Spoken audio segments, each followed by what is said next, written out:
4 porque históricamente estos temas estaban al final, por una cuestión didáctica se pusieron al principio.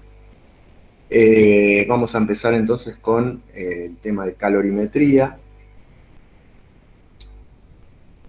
Vamos a definir qué es la temperatura.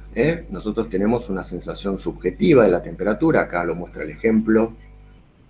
Si ustedes, digamos, ponen la mano en agua tibia, cuando la pongan en agua caliente la van a sentir caliente, y cuando a ese agua, ¿no? Y cuando la pongan, perdón, si la pones la mano en el agua caliente, cuando la pongan en agua tibia la van a sentir fría, y si ponen la otra mano en agua fría y la vuelven a poner esa mano tibia, en esa agua tibia, les va a parecer caliente. O sea, con esto queremos demostrar que los sentidos son subjetivos. Entonces lo que necesitamos es una medida objetiva de la temperatura, ¿no?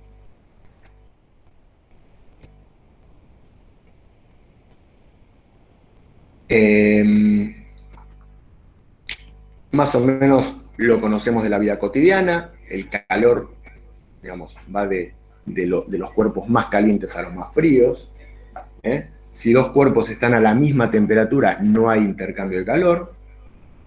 O sea, hay un intercambio, pero está equilibrado, entonces no cambia la temperatura. Pero normalmente, si yo pongo en contacto un cuerpo más caliente con uno más frío, lo que notamos es que el cuerpo más frío empieza a levantar la temperatura. O sea, hay una transmisión de calor neta. ¿Qué vamos a llamar la temperatura? Lo que marca el termómetro. Nada más que eso.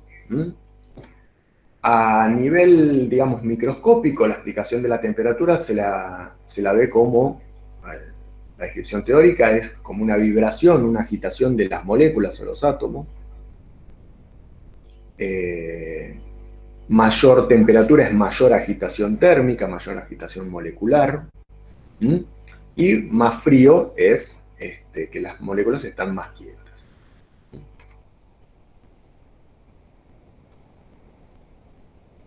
Ahora vamos a hablar del calor. En la vida cotidiana confundimos, cuando la temperatura es muy alta, decimos hace mucho calor, pero en el contexto estricto de la física, el calor es una forma de energía, mientras que la temperatura es un estado de energía interna. El calor se refiere más a la transferencia. Cuando tenemos que hablar de la energía térmica transferida, hablamos de calor. El calor, así como la temperatura la medimos en grados centígrados o grados Kelvin, el calor lo medimos en joules, o calorías o kilocalorías. Tengan en cuenta que por si alguno quiere hacer la relación, obviamente la gente de PBO,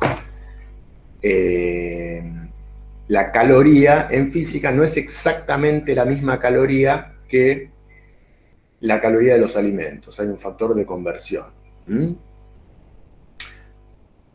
En el sistema internacional, que es el Joule, entonces acá abajo tenemos la conversión. Una caloría es 4,184 joules, o viceversa, un Joule 0,24 calorías. Volvamos un poquito a las escalas de temperatura. La escala a la que estamos acostumbrados acá en Argentina es la escala Celsius o centígrada. Esperen que pasó algo. Alguien se quedó.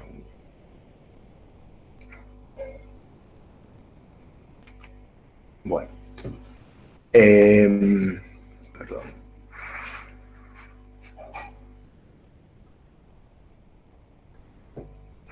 Entonces, la escala centígrada se define el 0 como el punto de congelación del agua a 0 grados, de una presión de una atmósfera, o sea, presión y temperatura, digamos, a presión normal y al nivel del mar.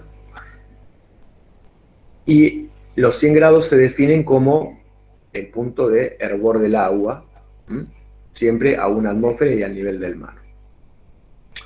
O sea, ¿qué se hizo? Se tenía una variable que cambiaba con la temperatura, se puso en hielo, ahí se marcó el 0, se puso en agua hervida, ahí se marcó el 100. Esa es la escala Celsius o centígrado.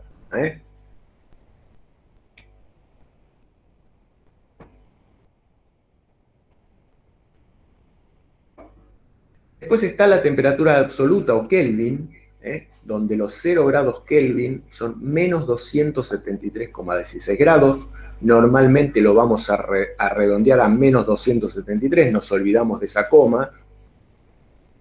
Los intervalos entre grados Kelvin y centígrados son iguales. Por lo tanto, las conversiones son simplemente sumando o restando 273 grados. O sea, 10 grados centígrados serán 283 grados Kelvin. ¿Por qué se llama escala absoluta? Porque en el 0 Kelvin es realmente la temperatura más baja que puede existir. ¿Por qué?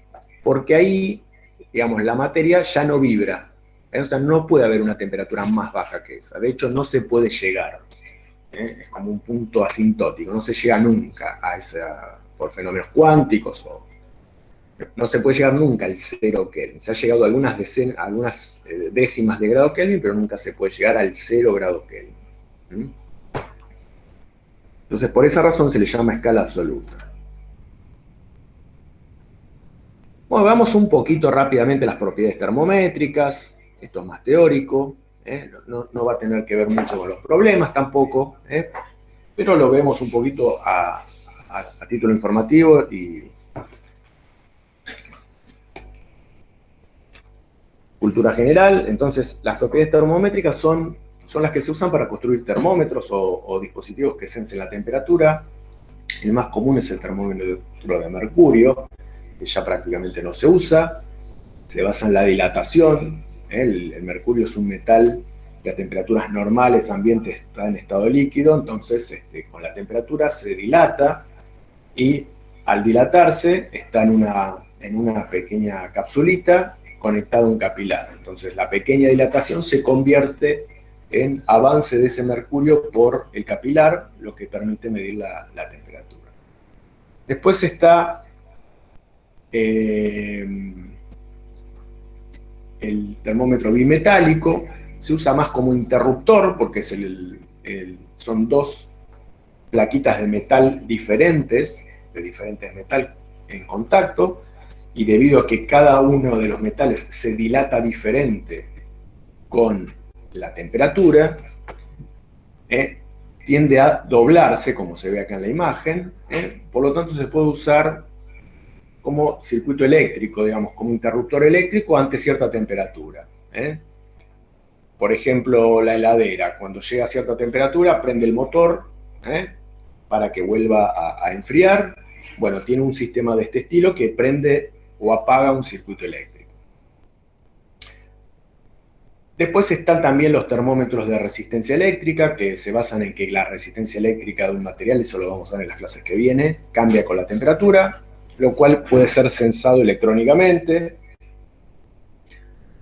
Y después el par termoeléctrico, que es la unión de dos metales diferentes, y al tener dos metales diferentes, frente a una temperatura se produce una fuerza electromotriz, o sea, un pequeño voltaje, como una pila, que es proporcional o está relacionado a la temperatura, y también puede ser medido. También la termocupla es, por ejemplo, lo que tiene el calefón para detectar que el piloto esté prendido, y cuando se apaga el piloto por diversas razones, por una ráfaga de viento, corta la salida de gas. Bueno. Entonces ahora sí empezamos realmente en lo que van a consistir los problemas.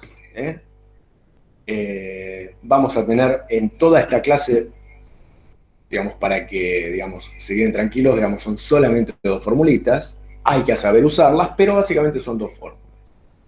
La primera que tenemos es esta, que es el calor, la cantidad de calor, es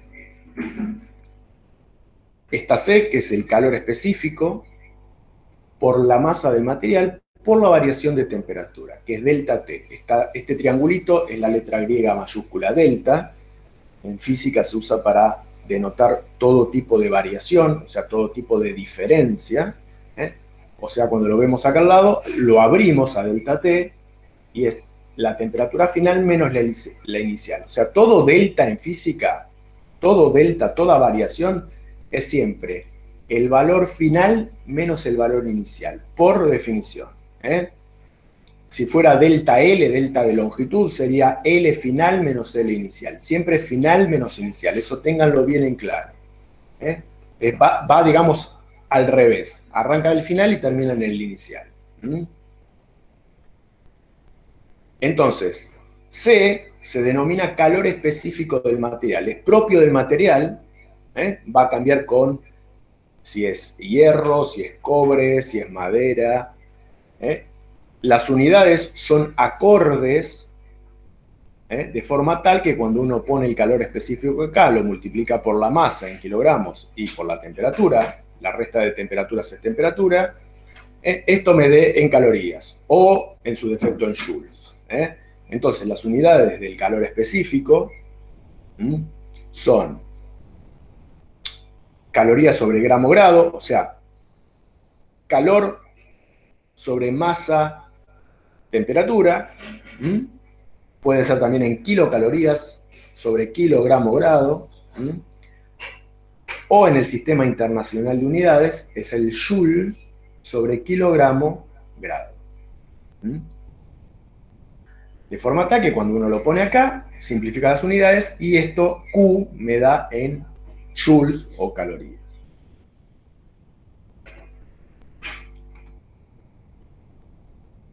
Una definición intermedia es la de capacidad calorífica. Es el producto de la masa por el calor específico. Que da una idea de cuán difícil es cambiar la temperatura a un cuerpo. O sea, ¿qué sería el calor específico?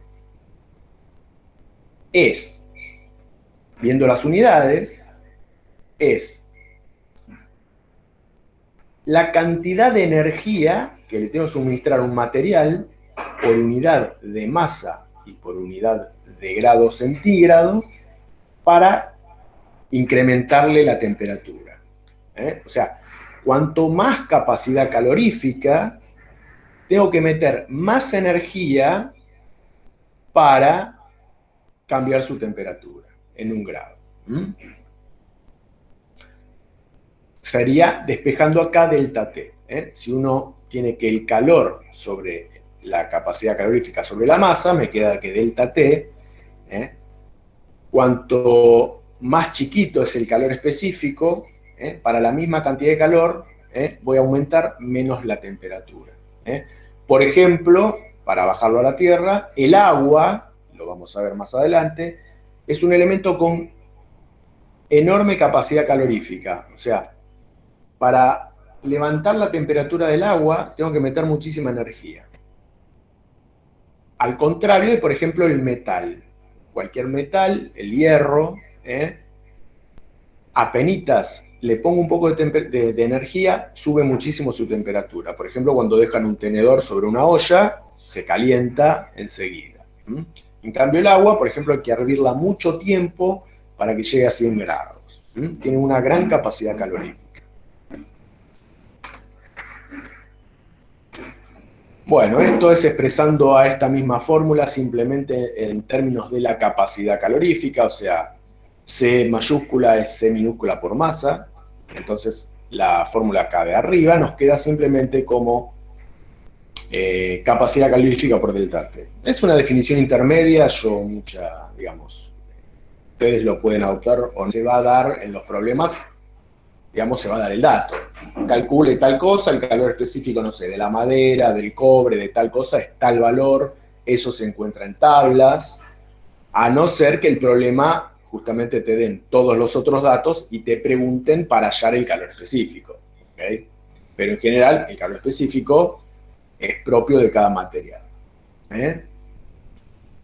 De hecho, quizás en algún que otro problema justamente pidan hallar, ahora vamos a ver después, el calor específico a partir de unas cuentas con el calorímetro, que es lo que vamos a ver después, que se usa para, justamente en base a cuánto C de calor, uno puede hallar el calor específico, pero en general el calor específico de todas las sustancias ya está conocido, Y en general es dato y es propio del material. Es tan propio como el color del material o su densidad. ¿Está? Bueno.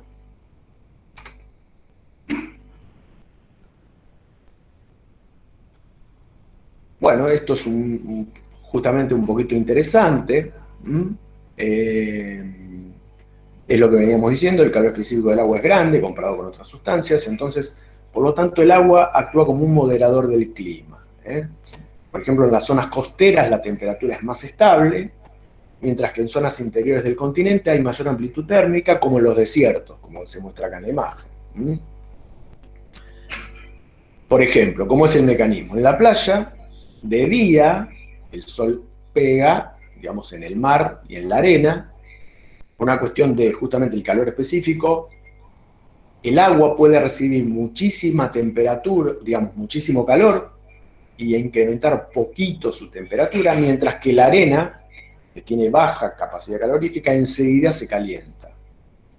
Ustedes lo han vivido, digamos, cuando pisan sin hojotas en la arena se queman, pero después de día entran al mar y el mar está frío. ¿Por qué? Porque todavía no adquirió temperatura.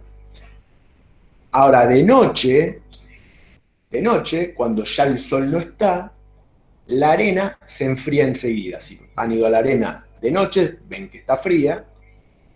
Pero ahora, ¿qué pasa? El mar almacenó una tremenda cantidad de calor y ahora el mar está caliente.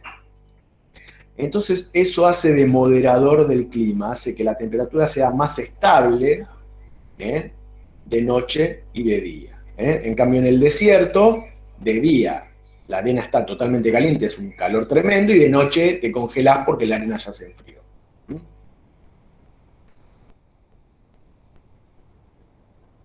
Bueno, una otra consecuencia, ¿no? En el hemisferio norte hay mayor masa continental. Si ustedes ven un planiferio, van a ver que en el norte está Europa, Asia, Groenlandia, el norte o sea, América del Norte. En cambio, abajo solamente tenemos África, América del Sur y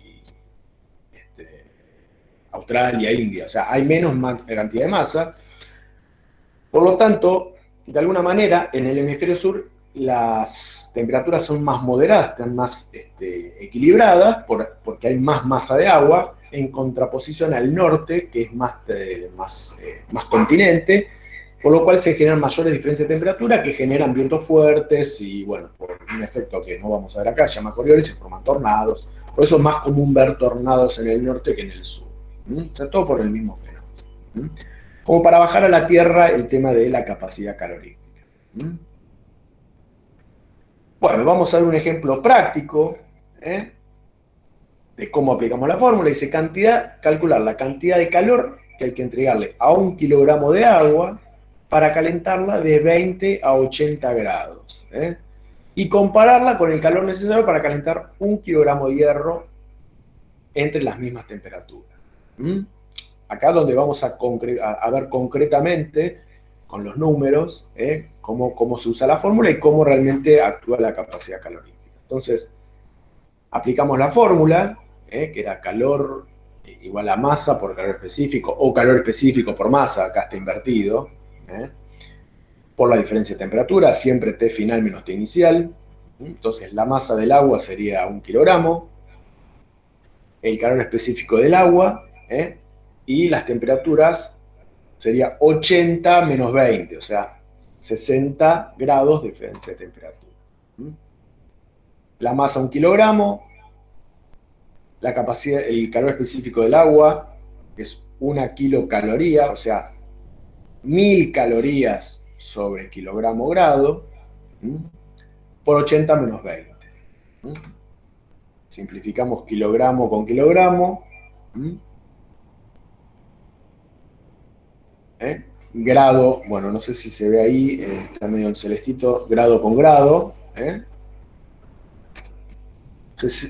Tenemos 60 kilocalorías, la cantidad de calor que necesitamos para elevar 1 kilogramo de agua en 60 grados. ¿Qué pasa con el hierro? Fe, el nombre químico del elemento, del hierro, calor del hierro. Bueno, tenemos también 1 kilogramo, pero el calor específico del hierro, en vez de ser 1, es 0,1. O sea, 10 veces menos. Por lo tanto, la cuenta que nos va a dar 6 kilocalorías. O sea, apenas poniéndole 6 kilocalorías, o sea, 6.000 calorías, elevo en la misma cantidad la temperatura del hierro que la del agua, pero para el agua necesito 10 veces más. Bien. Calorímetro. O que se llama recipiente adiabático, básicamente porque impide la propagación del calor desde el interior al exterior. Una pregunta, sí. los valores se obtienen en... Acá vemos el esquema de un calorímetro. A ver si alguien se anima a decirme un calorímetro que conozca. Un calorímetro, nada más que con alguna cosita que otra más.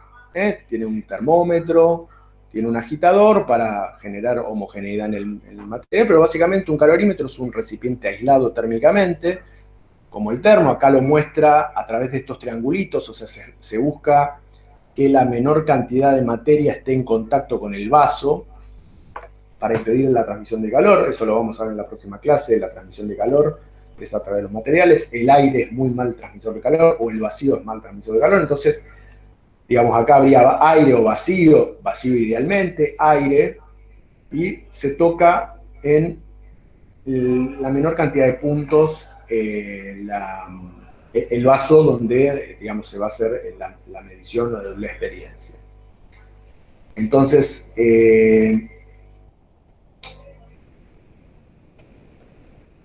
se usa, entonces, se puede usar para determinar el calor específico de un elemento.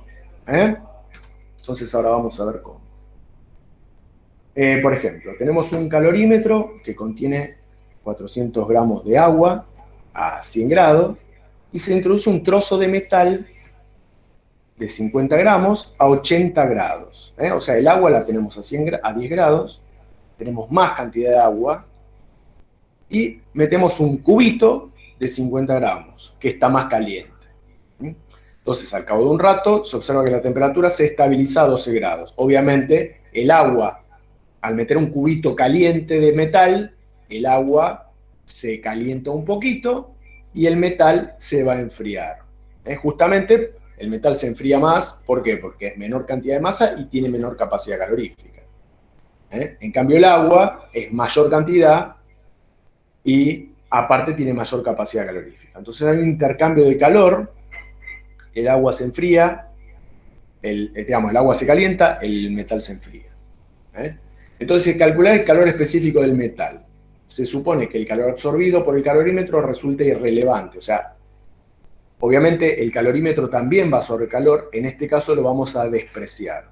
Por ejemplo, las paredes del calorímetro, y en el caso del termo, se calentaría el vidrio. ¿Okay? Acá lo vamos a despreciar, vamos a asumir que el calor que toma el calorímetro es despreciable. Entonces esto es clave. ¿Cómo planteamos esto? La suma de los calores intercambiados es 0. O sea, esta no vendría a ser una fórmula nueva, sino un uso de la fórmula que vimos en las filminas anteriores. O sea, ¿qué está diciendo esto? Que el calor que recibe el agua es el calor que pierde el metal. A ver si lo podemos poner. La idea es esta. El calor que recibe el agua es lo que pierde el metal. O sea, el metal se enfría y el agua se calienta. Si yo paso el calor del metal que está restando, lo paso al otro lado sumando, me queda, digamos, menos pasa como más, y esto me queda igual a 0. De acá viene esta fórmula que estamos viendo acá. La suma de los calores es igual a 0. O sea, es una forma más resumida de poner esa idea, ¿se entiende? Esto está indicando de que los calores se intercambian.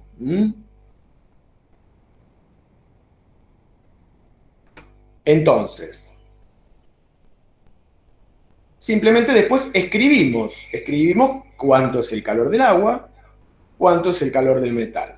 O sea, siguiendo esta fórmula que vimos acá. Calor es calor específico por masa por delta T. Simplemente lo escribimos para el agua y para el metal. Entonces es masa del agua por calor específico del agua, T final menos T inicial, o sea, el agua sabemos que llegó a 12 grados y estaba en 10, más calor del metal, digamos masa del metal por calor del metal, por otra vez T final menos T inicial. T final del metal también es 12 grados, pero la temperatura inicial del metal eran 80. Esto debe ser igual a 0. La clave que ustedes se tienen que dar cuenta acá es que las T iniciales son las de cada material, o sea, el agua estaba en 10 grados, el metal estaba en 80.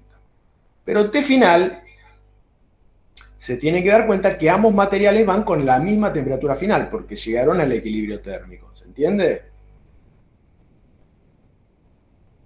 Entonces, una vez que ya tengo esto, ya tengo la ecuación, lo único que tengo que hacer es despejar el calor específico del metal de esta ecuación. Porque vendrían a ser todos datos. La masa del agua es dato, la masa del metal es dato, las dos temperaturas son dato, el calor específico del agua es dato, lo único que voy a tener que despejar es el calor específico del metal.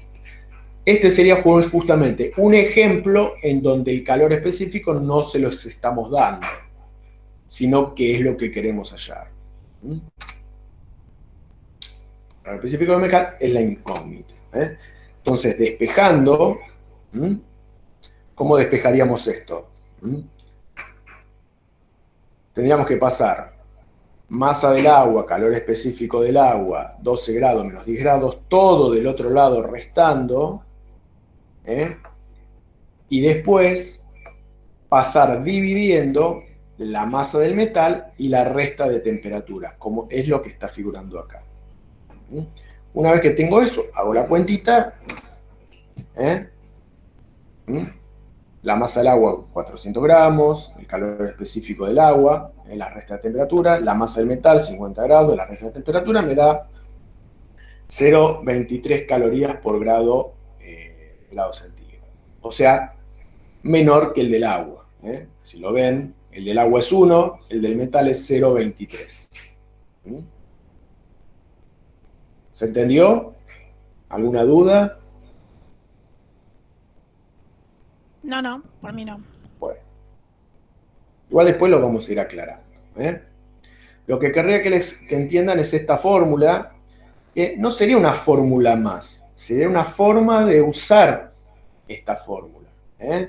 Y cuando yo tengo que meter los calores intercambiados, dos sustancias que se ponen, dos o más sustancias que se ponen en contacto, e intercambian temperatura. Por ejemplo, podría haber metido un metal y un pedazo de madera que estaba a, por ejemplo, no sé, 70 grados, entonces acá simplemente iría un término más. Y los tres términos, todos tendrían que tener como T final 12 grados, ¿ok? O sea, esto se usa cuando pongo en contacto dos materiales a diferente temperatura y quiero hallar ya sea cuál es la temperatura de equilibrio, o en este caso, lo que se pidió es hallar el calor específico. Si yo tuviera todos los calores específicos, lo que me va a quedar como incógnita es la temperatura de equilibrio, la temperatura final. Entonces sería lo que tendría que despejar. Son variaciones del mismo ejercicio. Bueno, una forma útil es ver el gráfico de la temperatura versus el calor. Qué calor entregó el metal y qué recibió el agua. Obviamente ambos, fíjense, acá se ve, el agua recibió 800 calorías y el metal cedió 800 calorías. De forma tal de que la suma es 0. Cuando vemos el gráfico, la temperatura en función de las calorías cedidas, acá en azul, el agua apenas, al ceder esas 800 calorías, apenas cambió su temperatura, desde 10 a 12. En cambio, el metal cambió muchísimo su temperatura, en el equilibrio, 12 grados.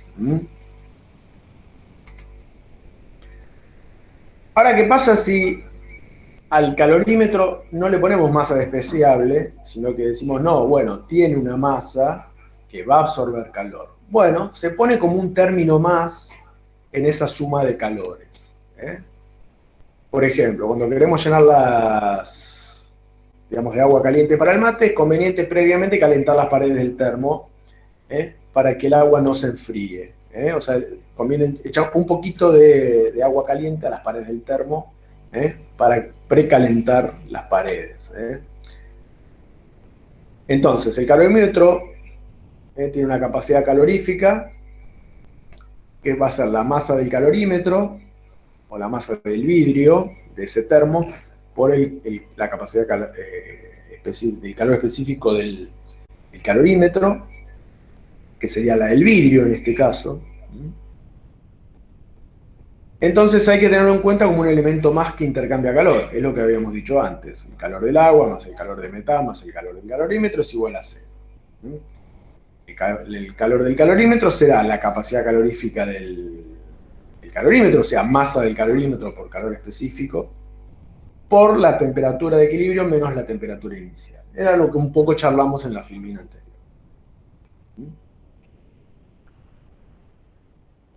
Bueno, hasta ahora hablamos de cómo cambia la temperatura de una sustancia cuando se le transmite calor. Pero no habíamos visto qué pasa cuando sabemos que las sustancias cambian de fase, o sea, el hielo se derrite, el metal se funde, el agua se evapora, o en la dirección opuesta se condensa, el agua se solidifica. Entonces esos son cambios de fase que ocurren a temperaturas precisas. Entonces, en este caso hay que considerar una ley diferente a la que venimos viendo hasta ahora, que es la del cambio de fase. Entonces, por ejemplo, la temperatura de una mezcla de hielo y agua permanece a 0 grados, siempre hablando a temperatura normal, ¿no? Por eso es 0 grados. Tengan en cuenta, si la temperatura es otra, cambia ese 0, no será 0, será 20 grados. A presión normal es a 0 grados centígrados. Entonces el concepto fundamental acá es que la temperatura de una mezcla de hielo y agua permanece a 0 grados hasta que todo el hielo sea fundido. O sea, no puede incrementarse la temperatura del agua hasta que todo el hielo se derritió. Ese es el concepto fundamental que les quiero transmitir acá en cambio de fase. Si yo tengo una cantidad de hielo a 0 grados, empiezo a dar calor, ¿qué pasa? Va a cambiar. El hielo no puede existir a más de 0 grados, o sea, no existe hielo a más de 0 grados. O sea, si yo le empiezo a transmitir energía, ese hielo se va a empezar a derretir. Hasta que todo el hielo no se derrite, ese agua derretida no va a empezar a elevar su temperatura. ¿Por qué? Porque, digamos, a la energía le es más fácil, digamos, romper los enlaces del hielo que agitar térmicamente la vibración de las moléculas de agua. Entonces, primero se va a derretir todo el hielo. Ese es el concepto fundamental acá. Por ejemplo, la temperatura de una mezcla de agua y vapor permanece a 100 grados hasta que todo el agua se evapora. O sea, si ustedes están hirviendo agua, digamos, imaginen que podrían calentar el vapor. Bueno, el agua a 100 grados se va a empezar a convertir en vapor a 100 grados. Y hasta que todo el agua no se haya evaporado, ese vapor no va a poder elevar su temperatura. ¿Mm?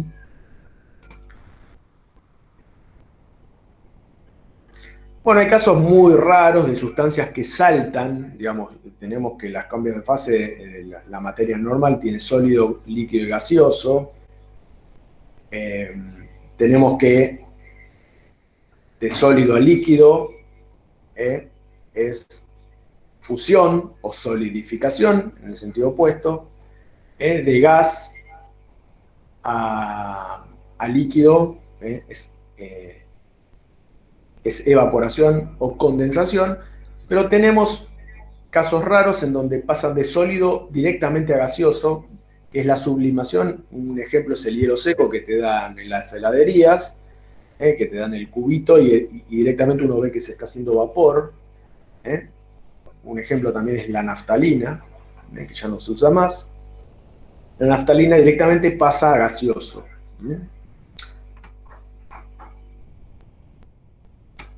Entonces la fórmula, esta es la segunda fórmula que vamos a ver en toda la clase, la fórmula del cambio de fase indica el calor necesario para generar el cambio de fase de una sustancia, de masa M.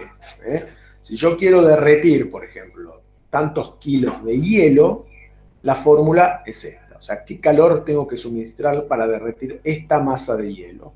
A través de una constante propia del hielo y del agua, que se llama calor latente de fusión o de vaporización, o de solidificación, dependiendo de esa constante. Obviamente también está en tablas, es propia de cada material. Se mide en calorías sobre gramo, o joule sobre kilogramo. En el caso del agua, el calor de fusión es de 80 calorías por cada gramo. O sea, es la cantidad de energía que tengo que poner al hielo, a un gramo de hielo, para que ese gramo de hielo se transforme en agua. En la dirección opuesta es lo mismo, pero con signo negativo. O sea, si ustedes tienen el de fusión, el de solidificación es el mismo, pero en sentido opuesto.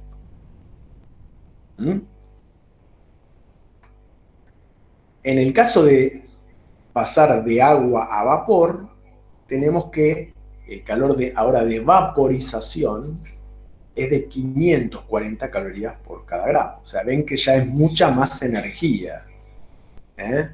O sea, no es la misma energía que necesito para derretir un gramo de hielo que para evaporar un gramo de agua. El calor de condensación va a ser lo mismo, pero con el signo negativo. O sea, para pasar del vapor al agua. Es la energía por cada gramo que tiene que ceder el vapor para hacerse agua. Estas, otra vez, son constantes que se encuentran en los libros, en tablas, y son propias de cada sustancia.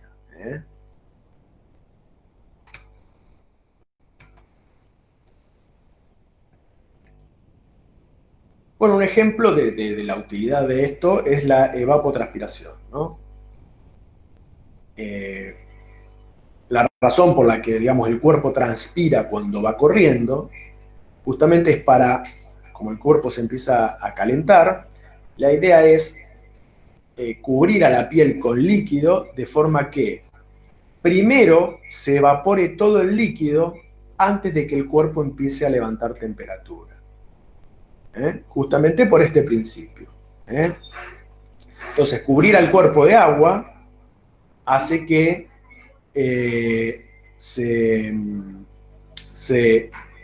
primero se evapore todo el líquido y después el agua.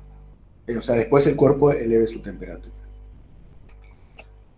Otro caso de utilidad, durante las heladas, contrario a lo que uno podría pensar, conviene regar la plantación, de forma que la hoja se cubra con una película de agua, de forma que el frío, digamos, la falta de calor, se use para solidificar el agua en vez de congelar la hoja. O sea, una vez que desciende la temperatura por debajo de los 0 grados, la idea es que primero que está a menos 20 grados, evapora a 100 grados. Y hacer un diagrama de temperatura versus calor. Acá vemos las diferentes etapas. O sea, parto de hielo a menos 20 grados, entonces cuando empiezo a suministrarle calor, ¿qué pasa? Se empieza a calentar ese hielo hasta que llega a 0 grados. Una vez que llega a 0 grados, si sigo comunicándole calor, se va a empezar a derretir, o sea, voy a empezar a tener una mezcla de hielo más agua.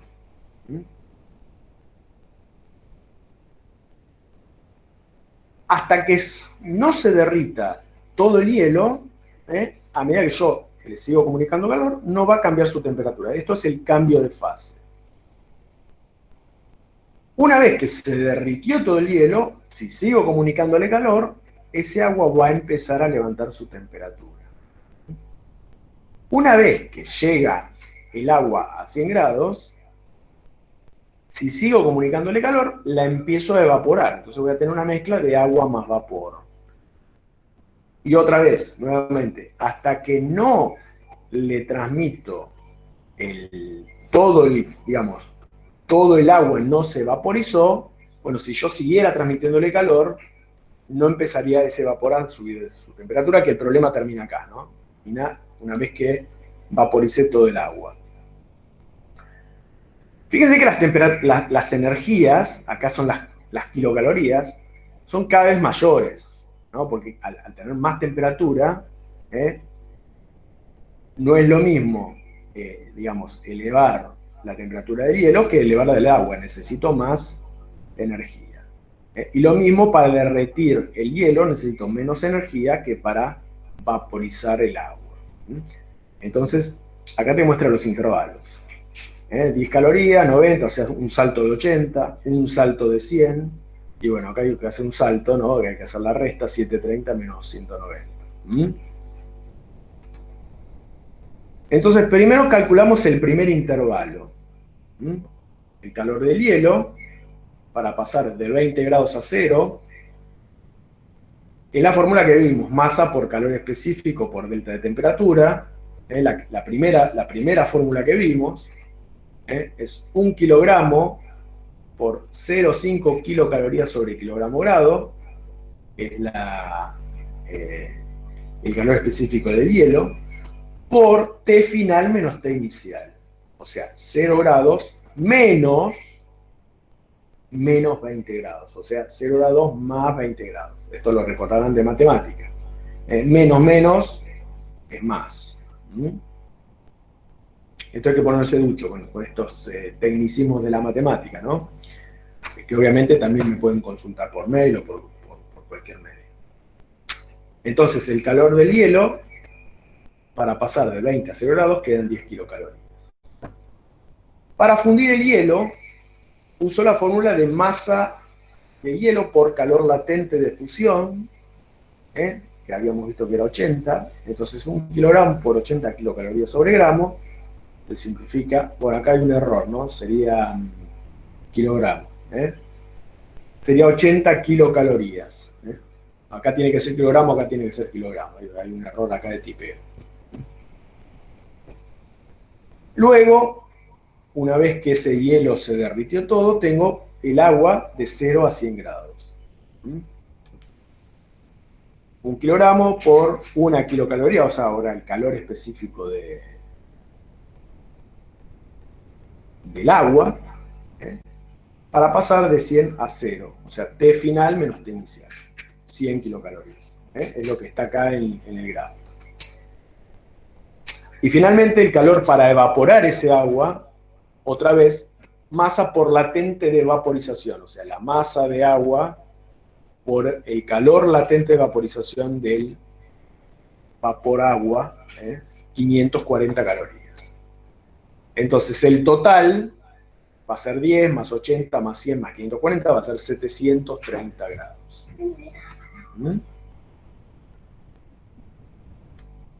diapositiva siguiente, de anterior, digo.